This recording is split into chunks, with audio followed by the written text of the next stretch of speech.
룻기 4장 15절 그가 내게 생명의 회복자가 되며 내 노년에 너의 부양자가 되리니 이는 너를 사랑하며 내게 7 아들보다 더 나은 내 며느리가 그를 낳았기 때문이라 하더라. 아멘. 여기에 이제 7 아들보다 더 나은 내 며느리 찾으셨죠? 7 아들보다 더 나은 며느리, 이런 제목으로 말씀을 드릴게요. 자, 여기 7 아들보다 더 나은 며느리. 이거 누가 한 말이냐면요. 베들레헴 여자들이 한 말입니다. 그 앞으로부터 이렇게 쭉 이어지는 문맥을 보면 베들레헴의 여자들이 한 말이고요. 그리고 이건 누구에게 한 말이냐면 나오미라고 하는 사람에게 한 말입니다. 그리고 여기 며느리, 이거는 누구에 대해서 한 말입니까? 룻에 대해서 한 말이다. 이렇게 정리할 수가 있습니다. 그러면 룻의 시어머니인 나오미에게는 7 아들이 있었는가? 그건 아니죠. 2밖에 없었죠. 그런데 그럼 여기서 7 아들 이런 표현을 썼던 것은 여러분이 우리가 수에 대해서 이렇게 연구해 볼 때 7이라는 수는 완전을 의미하죠. 그러면 이 말은 무슨 뜻이냐면 결국은 굉장히 어떤 아들보다도 훌륭한 며느리였다. 이걸 얘기하기 위해서 지금 이렇게 표현한 거예요. 여러분이 솔로몬의 잠언을 보면 솔로몬이 완벽한 아내를 뭐라고 표현하는가? 잠언 31장 10절에서 현숙한 여인, 그렇게 표현한 거를 읽어볼 수가 있어요. 근데 실제로 성경 기록에서 많은 여자들이 등장하는데 현숙한 여자다 그렇게 표현한 여자가 누구였느냐? 룻이었어요. 룻. 그러니까 굉장히 훌륭한 아내였다. 이렇게 우리가 말할 수가 있는 거죠. 룻이 그 소리를 들었던 거예요. 룻기 3장으로 가보세요. 룻기 3장. 오늘 룻기에서 많은 걸 보게 될 텐데 11절에 보세요. 이제 내 딸아 두려워하지 말라. 내가 요구하는 모든 것을 내가 내게 행하리라. 이는 내가 뭐라고 돼 있어요? 현숙한 여자인 줄 내 백성의 온 도시가 알기 때문이라. 보아스가 룻에게 한 말이죠. 그러니까 잠언 31장에 누가 현숙한 여인을 얻겠느냐 했을 때 실제로 샘플이 되는, 예가 되는 여자가 누구냐면 룻이 될 수 있다라고 하는 거죠. 그러면 어떻게 룻이 이렇게 훌륭한 며느리로 성경에 기록될 수 있었는가? 이 룻에 대해서 오늘 저하고 여러분이 살펴보는 시간을 갖도록 하겠습니다. 제가 룻에 대해서 3가지로 여러분에게 말씀을 드릴게요. 첫 번째, 룻은요, 이방인이었습니다. 자, 룻이 어디 사람입니까? 그러면 룻기 1장으로 가보세요. 룻기 1장 4절에 보면 그들이 모압 여인들 중에서 아내를 취하였는데 하나의 이름은 오르바요, 다른 하나의 이름은 룻이더라. 그러면 여기서 우리가 룻이 어느 지역 사람이라는 것을 알겠죠? 모압 여자다. 이렇게 알 수가 있어요. 이 룻의 남편은 본래 누구냐? 룻의 남편은 말론이라고 하는 사람입니다. 말론은 누구냐면 베들레헴 사람 엘리멜렉이라고 하는 자의 아들이죠. 근데 베들레헴에 기근이 들었어요. 그러니까 그 기근을 피해서 엘리멜렉이라고 하는 사람이 자기 아내 나오미하고 2 아들을 데리고 모압 땅으로 들어간 거예요. 근데 모압 땅으로 들어간 게 잠깐 여행을 한 게 아니고요. 거기서 아예 눌러 살게 됐어요. 그래서 여러분 지금 읽은 그 1장 4절에 보니까 그들이 거기에서 뭐라고 돼 있어요? 10년쯤 거하였더라. 그렇게 되어 있죠. 오늘날로 말하면 이민 생활을 하게 된 거다. 그렇게 말할 수가 있는 거죠. 근데 이 시기가 왕들이 통치하는 시기냐? 그렇지 않습니다. 사사들이 통치하는 시기예요. 사사들이 재판하는 시기죠. 근데 이때 이스라엘 사람들이 하나님의 뜻대로 하지 못한다. 주변 민족의 영향을 받아서 우상을 섬긴다. 그러면 어떻게 되느냐면 하나님께서 그들에게 징계를 내리셔요. 이 징계는 어떻게 나타나냐면 칼과 기근과 역병이라고 하는 것으로 나타나는데, 그렇게 볼 때 베들레헴에 주어진 그런 기근 있지 않습니까? 이것도 어떻게 보면 하나님의 징계의 표현 중에 하나라고 생각해 볼 수가 있는 거죠. 근데 여러분이 징계를 당할 때 가장 좋은 방법은 뭘까요? 회개하고 마음을 낮추며 근신하면서 주님의 뜻을 구하고 주님의 뜻대로 사는 거죠. 근데 엘리멜렉은 그렇지 않고 이걸 가족들을 데리고 모압 땅으로 들어가는 쪽으로 이렇게 택한 거죠. 그래서 그들이 모압 땅에 들어가서 기근을 피하겠다고 거기에 거주하며 살게 됐던 것입니다. 근데 안타깝게도 어떤 일이 벌어졌느냐. 자, 이 사람들이 모압 땅에서 사는 동안 가장인 엘리멜렉이 죽게 되는 거예요. 성경에 그렇게 나오죠? 거기 보면 그 3절에는 이렇게 돼 있죠. 나오미의 남편 엘리멜렉이 죽고 그녀와 그녀의 두 아들이 남았더라. 먼저 엘리멜렉이 죽었어요. 그래서 나오미는 그 뒤에 어떻게 하게 됐느냐면 그 모압 여자들 중에 두 여자를 구해서 말론도 기련도 결혼하게 만들었던 거예요. 그러니까 두 아들들이 다 모압 여자랑 결혼해서 살게 된 거다. 이렇게 말할 수 있는 거죠. 자, 그런데 놀라운 것은요. 자, 5절 다 같이 읽습니다. 또 말론과 기련 곧 그 둘 다 죽고 그 여인은 자기의 두 아들과 남편으로부터 남겨졌더라. 이게 얼마나 조금 불행한 모습이냐면 먼저는 남편이 죽고요. 그리고 두 아들을 결혼시켰는데 두 아들도 결국은 죽는 거예요. 다 죽어버린 거죠. 자, 그래서 나오면 어떻게 보면 굉장히 난감한 상황에 처해지게 된 거예요. 며느리 둘하고 자기만 남게 된 거죠. 근데 이때 조금 그래도 반가운 소식이 하나 들린 게 뭐냐면 베들레헴 땅에 먹을 게 생겼다. 이제 기근이 끝났다. 이 소리를 듣게 된 거예요. 6절을 다 같이 읽습니다. 그때 그녀가 모압 지방에서 돌아오려고 자기의 두 며느리와 함께 일어났더라. 이는 그녀가 주께서 어떻게 자신의 백성을 돌아보사 그들에게 빵을 주셨는지를 모압 지방에서 들었기 때문이라. 오가는 사람들을 통해 소식을 들어보니 베들레헴이 이제는 더 이상 기근 중에 있지 않고 먹고 살만하더라. 이 소리를 들으니까 이 나오미가 돌아가야겠다. 여기는 지금 남편도 죽고 두 아들들도 죽고 며느리들만 남았는데 뭐 내가 여기서 의지할 게 뭔가 다시 내가 살던 베들레헴으로 돌아가야겠다. 그 생각을 하게 된 거죠. 그런데 여기서 돌아가면서 나오미가 결정하게 된 건 뭐냐면 우리 두 며느리, 이 며느리들을 원래 곳으로 돌려보내야겠다. 자기 본래 집으로 돌아가서 새 출발을 하게 해야겠다. 이 생각을 한 거예요. 자, 8절, 9절 다 같이 읽습니다. 나오미가 자기 두 며느리에게 이르되 가라. 너희는 각각 자기 어머니의 집으로 돌아가라. 너희가 죽은 자와 내게 친절히 대우한 것 같이 주께서 너희를 친절히 대우하시기를 원하노라. 주께서 너희가 각각 자기 남편의 집에서 안식을 얻게 하시기를 원하노라 하더라. 이에 그녀가 그들에게 입을 맞추니 그들이 소리 높여 울더라.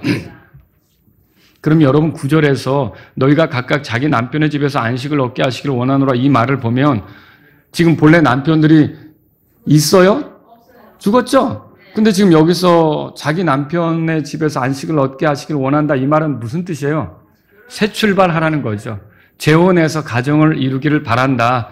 그러니까 이 시어머니 나오미로서는 너희들 이렇게 나 따라갈 게 아니라 새 출발해라. 새로운 남자 만나서 가정을 이루고 그 남자와 더불어 편안하게 살면 좋겠다. 이렇게 제안을 했던 거죠. 자, 이게 왜 나오미가 이렇게 했을까?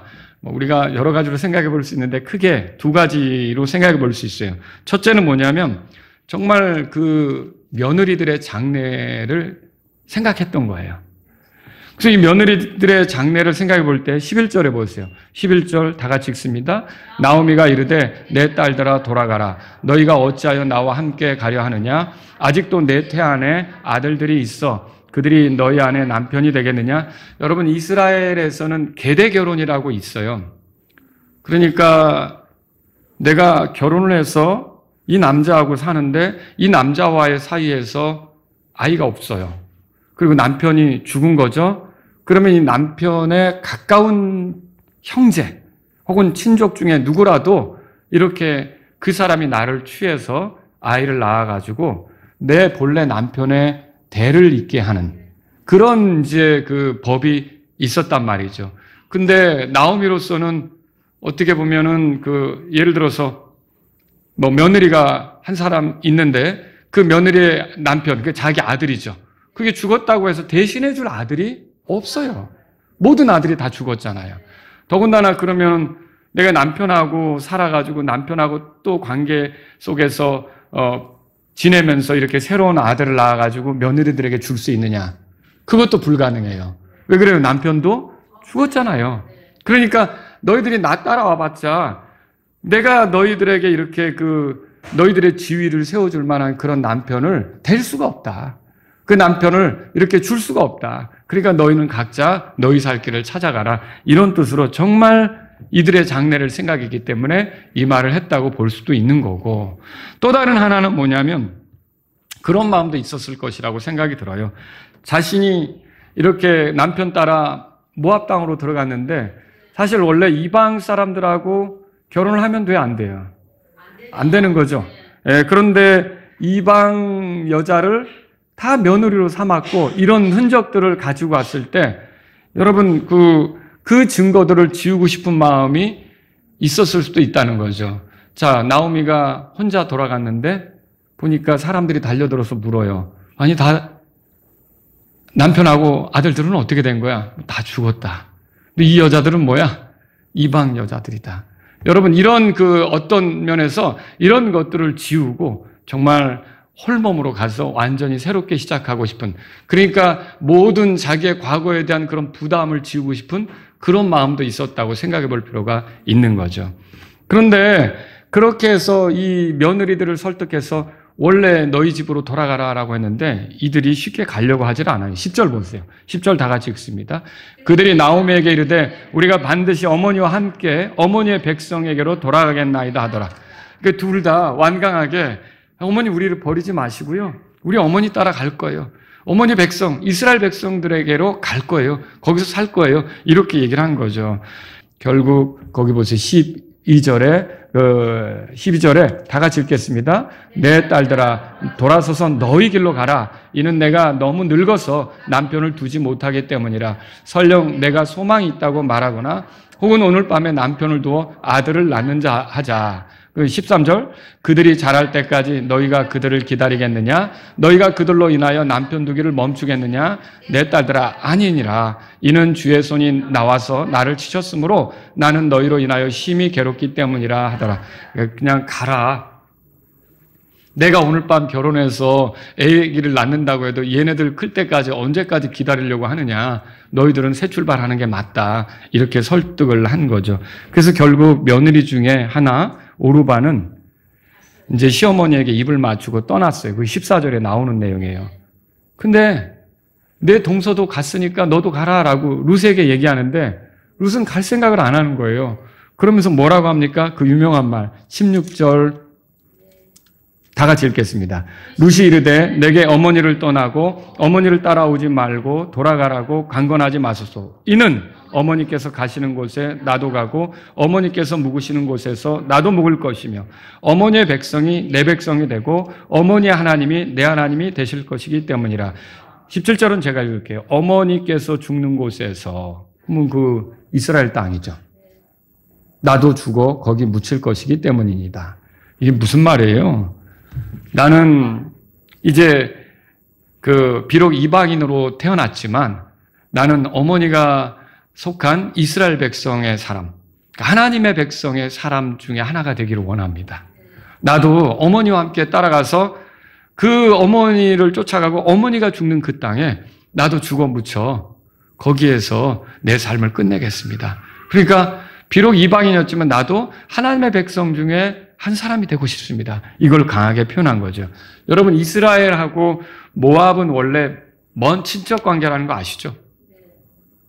아브라함의 조카 롯의 후손이 모압 족속이잖아요. 근데 이게 어느 때인가부터 틀어져 가지고요 적대적인 관계가 됐어요.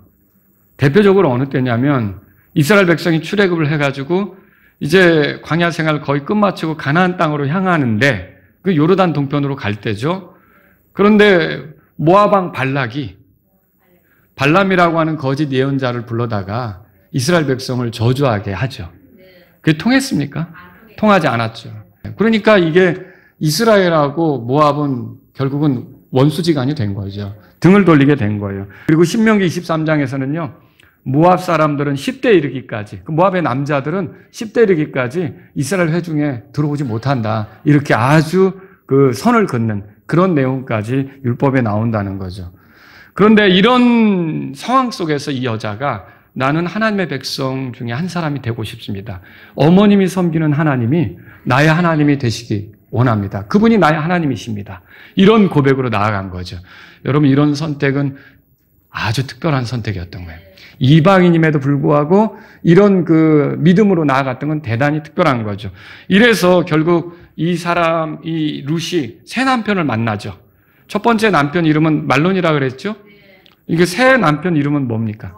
보아스죠. 이 보아스와의 사이에서 이제 아기가 태어나는데 누구예요? 그 아기 이름이 뭡니까? 오벳이죠. 이 오벳은 누굽니까? 여러분, 다윗의 할아버지예요. 다윗의 할아버지예요. 오벳이. 여러분, 그 룻기 4장으로 가보세요. 룻기 4장. 22절에 보세요. 그 21절에는 보아스는 오벳을 낳았고 그랬죠? 그 오벳이 누구냐? 자, 22절 다 같이 읽습니다. 오벳은 이새를 낳았고 이새는 다윗을 낳았더라. 그러니까 이 모압 여자 룻이 결국은 그 다윗의 증조모가 되는 거죠. 아주 특별한 위치에 있게 된 거예요. 그리고 여러분이 마태복음 1장에서 예수님의 계보를 소개하는 것을 읽어보셨다면 거기에 등장하는 5명의 여자를 발견할 수 있어요. 그 중에 하나가 룻이었던 거예요. 예수님의 계보를 소개하는데 이 여자가 등장했다는 건 대단한 거 아닙니까? 이방인으로서 영원히 잊혀질 수도 있었는데 나도 어머니가 섬기는 하나님을 나도 섬기고 어머니의 백성이 내 백성이 돼서 나도 하나님의 백성 중에 한 사람이 되고 싶습니다.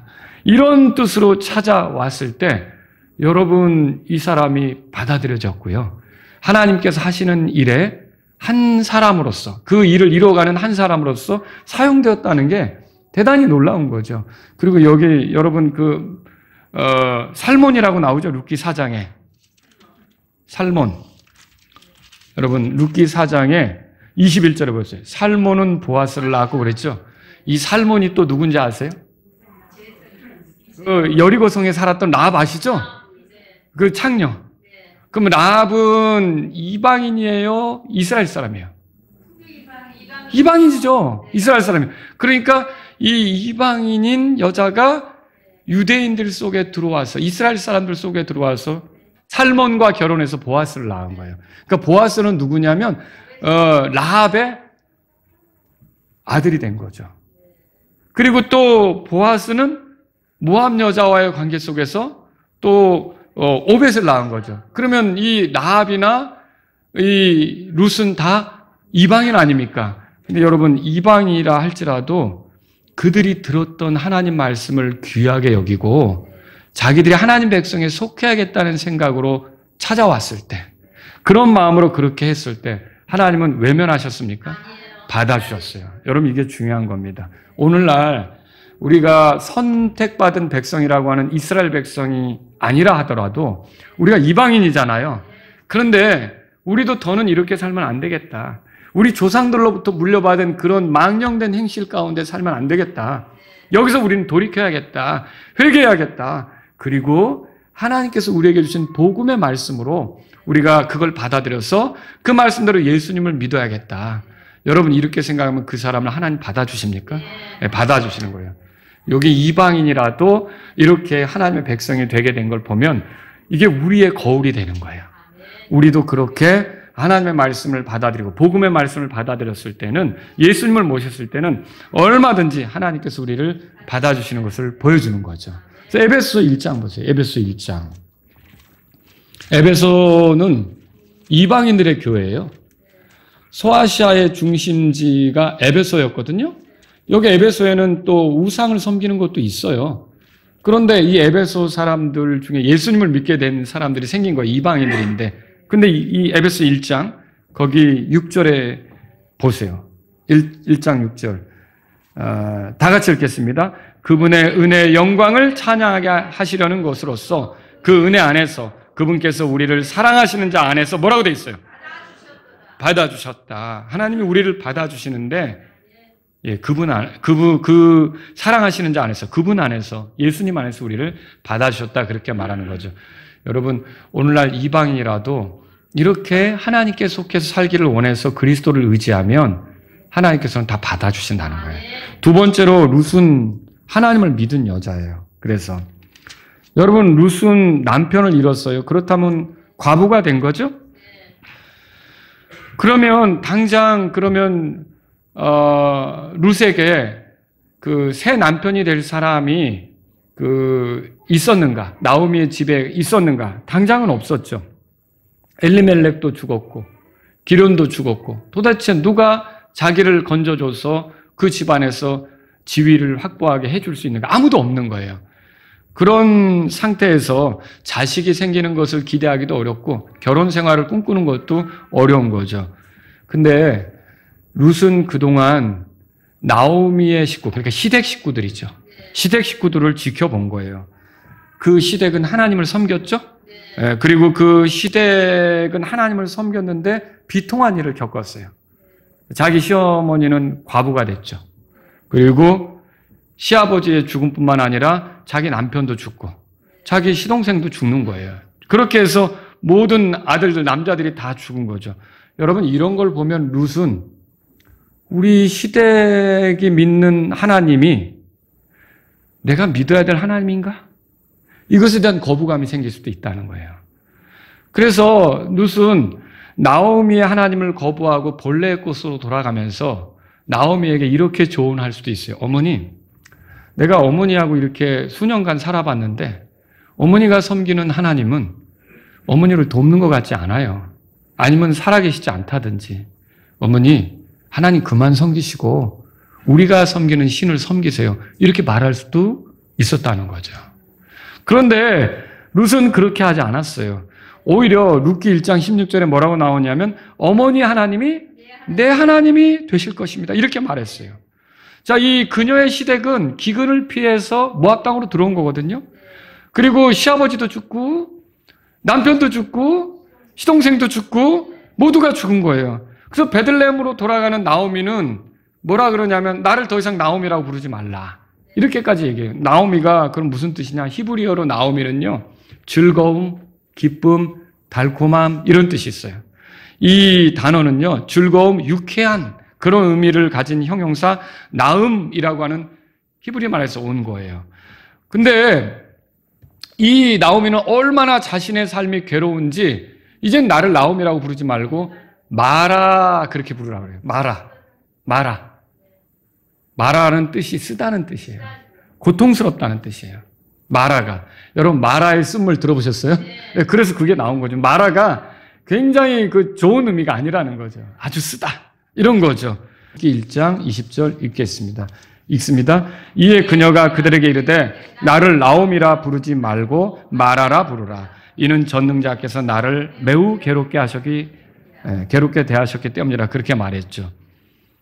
근데 이 전능자가 나를 이렇게 괴롭게 대하셨다. 그러니까 나를 더 이상 나오미라고 부르지 말고 마라라고 불러라. 아주 쓴 인생을 경험한 하나님이 괴롭힌 그런 사람이란 뜻으로 나를 마라라고 불러라. 이렇게 했는데 여러분 여기서 전능자라는 말이 있잖아요. 룻은 어떻게 했냐면 그렇게 그 시어머니를 괴롭게 한 분이시지만 그 전능자에 대해서 마음이 있었던 거예요. 그 전능자 하나님에 대해서 의지하게 된 거죠. 그래서 이 여자는 어떤 여자냐면 이 하나님을 믿게 되었던 거예요. 이방 여자였지만 그녀는 하나님의 그늘로 들어오게 된 거죠. 그 룻기 2장 보세요. 2장 12절에 보아스가 이렇게 말하죠. 12절 다 같이 읽습니다. 주께서 너의 행한 일에 보답해 주시기를 원하며 주 이스라엘의 하나님께서 자신의 날개 아래 의지하러 온 내게 충분히 보상해 주시기를 원하노라 하더라. 자신의 날개 아래 의지하러 왔다 그렇게 돼 있죠.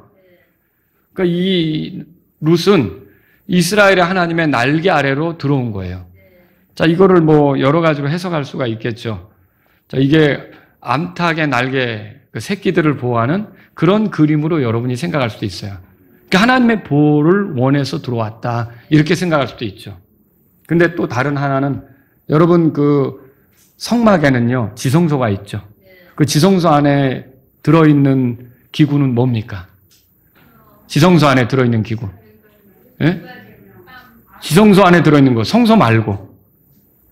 법궤잖아요. 법궤. 법궤는 긍휼의 자리가 덮고 있죠. 그 긍휼의 자리는 뭐가 있어요? 예, 그룹의 날개가 있잖아요. 자, 여기 그 날개 아래로 들어왔다는 것은 그 그룹의 날개를 얘기할 수도 있다는 거죠. 그 말은 무슨 뜻일까요? 보아스가 한 이 말은 굉장히 하나님하고 가까워지기 위해서 찾아온 너를 하나님께서 불쌍히 여기실 것이다. 은혜 베푸실 것이다. 그렇게 되길 원한다. 이런 의미로 말한 거라고 할 수가 있는 거죠. 자, 오늘날 예수 그리스도를 믿는 사람은 누구나 하나님과 가깝기를 소망한 사람 아닙니까? 네, 그렇죠. 하나님하고 가까워지려면 길은 하나예요. 누구밖에 없어요. 예수님밖에 없죠. 여러분이 이방인이지만 예수님을 의지한다면 이 룻이 그 주의 날개 그늘 아래로 들어온 것처럼 여러분도 하나님하고 가깝게 되기를 위해서 온 사람들이라는 거죠. 그럼 하나님은 어떻게 하는 거예요? 여러분들을 물리치십니까? 아니에요. 예수님을 통해서 얼마든지 하나님과 가깝게 되고 하나님의 은혜와 긍휼과 호의, 친절을 누릴 수 있도록 허락하신다는 거죠. 그 보아스가 이걸 보여주고 있는 거죠. 자, 룻의 믿음이 놀라운 기적에 근거합니까? 이 여자가 무슨 기적을 보았기 때문에 이렇게 믿는 겁니까? 룻의 생애는 엘리야 시절하고 달랐어요. 자, 엘리야 시절에는 여러분이 그 이방인 사르밧 과부에 대해서 읽어보셨을 거예요. 이 여자는요, 자기 집 그릇에 그 가루가 떨어지지 않는 것을 목격을 했어요. 그리고 놀라우신 하나님을 생각하게 된 거죠. 이방인이지만. 또 엘리사 시절에는요, 이방인 나아만이 있다고요. 이 나아만은 나병을 고치러 왔다가 그 엘리사의 말대로 해가지고 그 요르단강에서 7번 몸을 씻은 뒤에 나병이 깨끗이 나았잖아요. 그걸 목격했잖아요. 이런 놀라운 걸 경험하고 이방인이지만 하나님을 섬기는 사람이 되기로 한 거죠. 근데 룻에게는 그런 일이 있냐는 거예요. 룻에게는 그런 일이 없는 거예요. 그런데도 그럼 믿기로 했던 거죠. 그럼 뭘 믿은 걸까 도대체? 여러분 다른 거 아니에요. 믿음은 들음에서 나며 들음은 하나님의 말씀에서 난다. 그 원리예요. 그러니까 이 룻이 믿었던 건 시댁 식구들이 나눈 이야기들, 시댁 식구들이 들려주는 이야기들, 그들이 이렇게 죽든 저렇게 죽든 그들이 소망 가운데 죽을 거 아닙니까? 그들이 나누었던 이야기를 보면 하나님이 어떤 분이시라는 거, 그리고 하나님께서 가지신 계획이 뭐라는 거, 그 계획이 있었기 때문에 이스라엘 백성을 이집트로부터 구출해 내셔서 이 가나안 땅을 상속하게 하셨다는 거, 이런 주님의 말씀들을 이 시댁 식구들로부터 들었을 때 룻은 그걸 가볍게 생각하지 않은 거죠. 여러분, 그래서 결국 이 룻은 그 말씀들에 의지해서 믿었고 어머니를 따라 베들레헴까지 오게 됐는데 이것도 하나님의 인도하심이죠. 적절한 때 왔고 보아스의 그 밭에서 일할 기회를 얻게 됐으니 하나님께서 참 보이지 않게 이렇게 일하는 놀라운 그런 그 은밀하게 일하시는 그런 뭐 기적을 행한 것이 아니라 그렇게 일하고 있는 그런 하나의 모습이다라고 할 수 있는 거죠. 그래서 여러분, 룻은 어떤 여자냐면 첫째 이방인이었지만 하나님을 믿게 된 여자다. 세 번째로요, 룻은 그리고 믿음대로 순종한 여자다. 이렇게 볼 수가 있어요. 자, 룻은 시어머니를 존중했어요. 이 룻은 시어머니에게 친절했죠. 얼마나 친절했는가? 룻기 1장 8절에 이미 그녀가 그 두 며느리에게 하는 말이 너희가 죽은 자와 내게 친절히 대우한 것 같이 주께서 너희를 친절히 대우하시기를 원하노라. 그 말 했죠. 그리고 룻기 2장 11절에 가보세요. 보아스가 베들레헴 사람들도 그 소식을 듣고 이 룻이라고 하는 여자가 시어머니에게 굉장히 잘했구나. 이걸 아는 거예요. 11절 다 같이 읽습니다. 보아스가 그녀에게 대답하여 이르되 내 남편이 죽은 후에 내가 내 시어머니에게 행한 모든 것과 또 내가 어떻게 내 아버지와 어머니와 내 고국을 떠나서 지금까지 알지 못하던 백성에게로 왔는지 내가 분명히 보았느니라. 자, 네가 네 시어머니에게 행한 것을 내가 안다 그 소리 아닙니까? 그거 내가 지금 보고 있다 그 소리 아닙니까? 그러니까 룻은 시어머니에게 굉장히 친절했던 것, 또 시어머니를 봉양했던 것을 알 수 있는 거죠. 그래서 이 여자는 과부이면서도 자기 시어머니도 과부거든요. 근데 이제 베들레헴에 가가지고 어머니도 과부, 나도 과부. 내 코도 석자예요, 어머니. 알아서 사셔야 돼요. 이겁니까? 아니에요. 어머니를 봉양하겠다고 밭으로 나가서 뭐래도 죽겠다고 일하면서 그렇게 해서 챙겨가지고 또 어머니한테 가서 어머니 이거 가져왔어요. 이거 드셔야 돼요. 이렇게 했던 여자가 룻이다라고 하는 거죠. 여러분, 그러니까 룻이 적당히 어떻게 대충 편하게 살려고 했습니까? 얼마나 부지런하게 살면서 어머니를 봉양하려고 했습니까? 여기서 여러분이 깨달아야 될 거 하나 말씀드린다면요. 하나님께서 찾으시는 사람은 하나님의 은혜지요. 하나님의 은혜긴 한데 하나님께서 자신의 일에 어떤 사람을 부르실 때 그 자신이 하시려고 하는 일에 제가 지금 구원에 대해서 말하는 게 아니라 어떤 사람을 자신의 일에 부르실 때 어떤 사람을 부르시느냐? 그럼 부지런한 사람, 게으르지 않은 사람을 부르십니다. 예를 들어 보죠. 모세는 이드로의 양을 돌보다가 출애굽을 위한 사명을 부여받게 됐어요. 그리고요, 기드온은 밀을 타작하다가 천사가 찾아와서 미디안 족속으로부터 네가 구출해야 된다. 이 소리 듣게 됐어요. 그리고요, 다윗은 아버지의 양떼를 돌보다가 사무엘에게 기름 부음을 받고 왕으로서 불려지게 되는 그런 일이 있었던 거예요. 베드로와 안드레, 야고보, 요한은 열심히 어부 생활을 하다가 예수님께서 다가오셔서 사람을 낚는 어부가 되게 하겠다고 말씀하신 거예요. 그리고 레위는 세리 마태죠. 자기 세간에 앉아 열심히 업무를 보다가 예수님께서 찾아오셔서 너 나를 따르는 제자가 되라. 이렇게 부름을 받았던 거죠. 여러분, 룻은 어때요? 열심히 자기의 어머니를 봉양하기 위해서 땀 흘리며 수고하다가 하나님의 은혜를 입게 되었다는 거죠. 그래서 여러분들과 제가 삶이 고단하다고 힘들다고 난 이거 못해 먹겠다고 두 손 두 발 들고 나는 그냥 모르겠다 이게 아니라 아무리 어려워도 내게 주어진 대로 하나하나 열심히 해나가다 보면 놀랍게도 그게 징검다리가 돼서 다르게 하나님께서 일하시는 데 참여하게 될 수 있다는 거죠. 여러분과 제가 그걸 알아야 돼요. 또 여기서 룻은 시어머니에게 순종한 것을 보게 됩니다.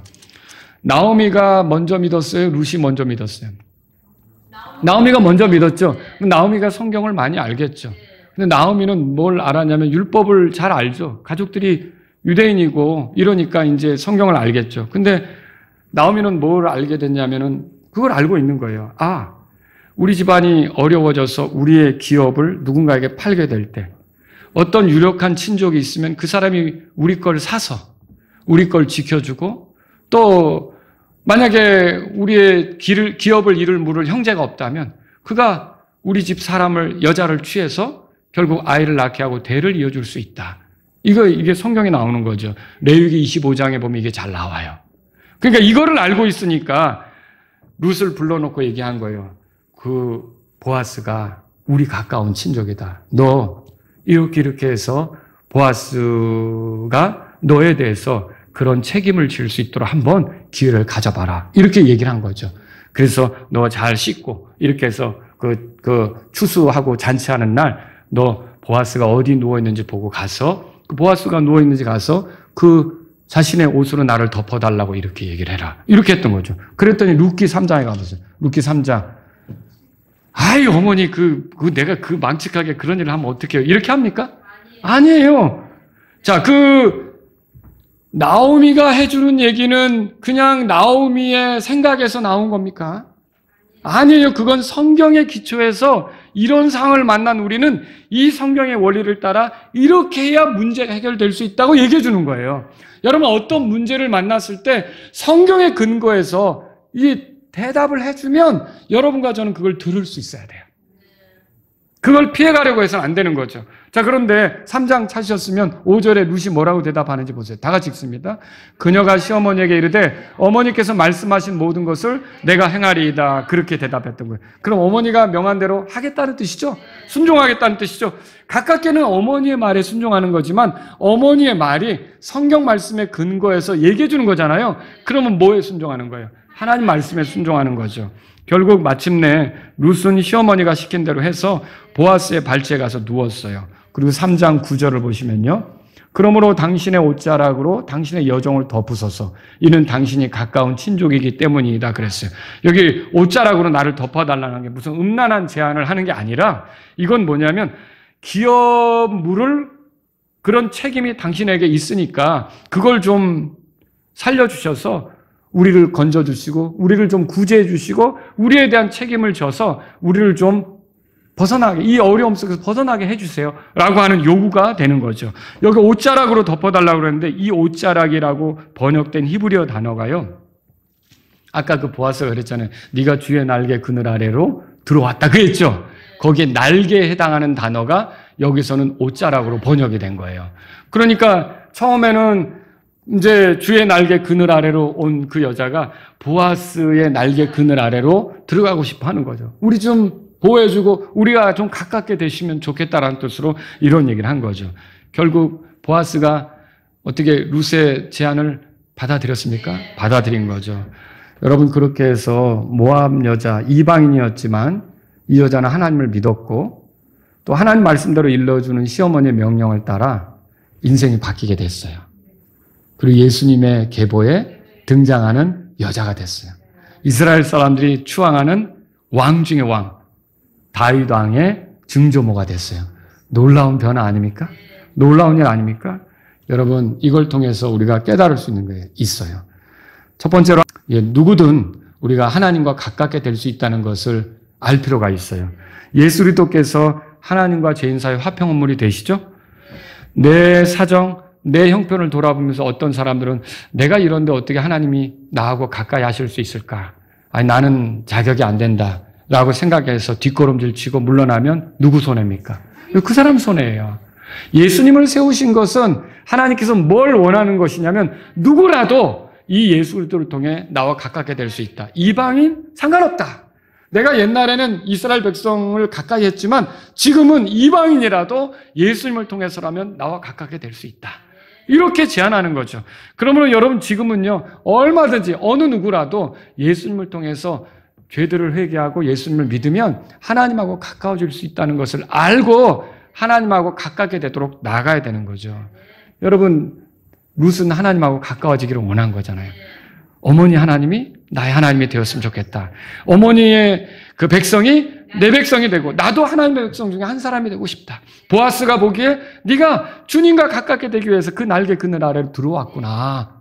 여러분, 얼마든지 지금은요, 원하면 예수님을 통해서 하나님하고 가까워질 수 있다는 거죠. 두 번째로요, 누구든 하나님 앞에 부지런한 사람들은 기회를 갖게 될 거예요. 어려운 상황이 왔다고 두 손 두 발 놓고 아무것도 하지 않는 건 여러분, 정말 어리석은 일이 될 거라는 거죠. 하지만 자기가 할 수 있는 일부터 성실히 그걸 부지런하게 이렇게 하다 보면 그게 징검다리가 되어서 또 다른 일로 나아갈 수가 있는 거예요.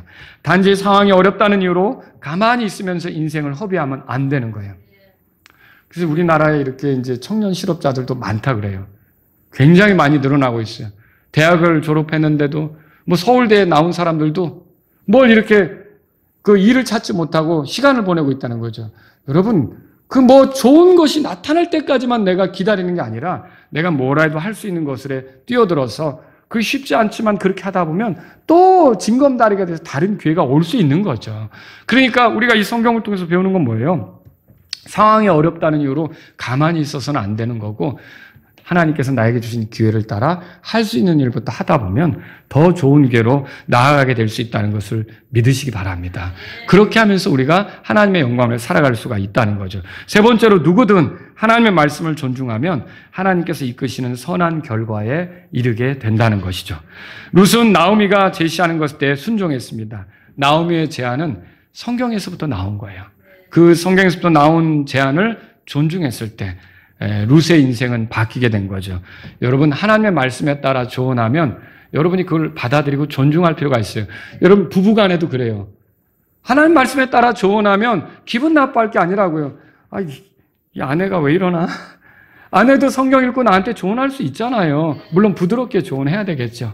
하나님 말씀이 이러라고 그랬는데 당신은 뭐야? 이렇게 하면 안 되겠죠. 그죠? 근데 하나님 말씀을 가지고서 여보, 내가 성경을 읽어보니까 이렇더라고. 이게 올바른 선택인 것 같은데 어때요? 여보, 그러면 남편이라도 어떻게 해요?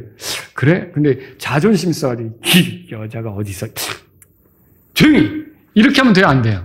이거 안 되는 거죠. 이거 안 되는 거예요. 여러분과 제가 하나님 말씀에 따라서 서로 조언할 수 있고 조언을 받을 수 있고, 여러분 성령 충만한 교회 얘기 들으셨죠? 서로 화답하는 거. 하나님 말씀으로 화답하는 거라고 그랬잖아요. 그게 찬양으로도 이루어질 수 있다고 그랬고요. 그럼 우리가 하나님 말씀에 따른 조언을 들을 때는 어떻게 되는 거예요? 존중하고 받아들이는 자세가 필요하다는 거죠. 그럴 때는 어때요? 결과를 주님께서 책임지시는 거예요.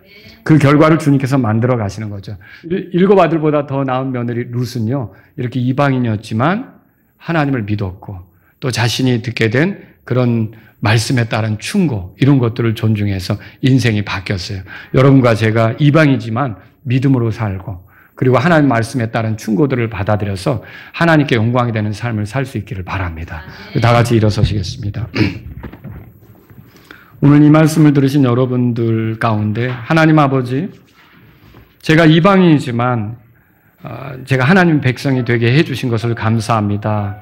제 나머지 삶은 하나님의 말씀에 따라 주어진 권면, 말씀 명령, 이런 것들에 순종하며 가기를 원합니다.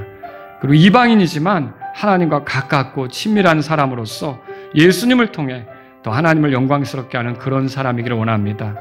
하나님, 이 며느리가 얼마나 훌륭한지, 일곱 아들보다 더 나은 며느리라고 그랬는데, 아버지, 저 역시 주님을 기쁘게 하는 한 성도로서 그렇게 살기를 원합니다. 이런 분이 있다면 이 시간 주의 말씀을 따라서 앞으로 나아가시고 기도하시기 바랍니다. 하나님, 저를 인도해 주십시오. 이런 마음이 여러분에게 있으시기를 바랍니다.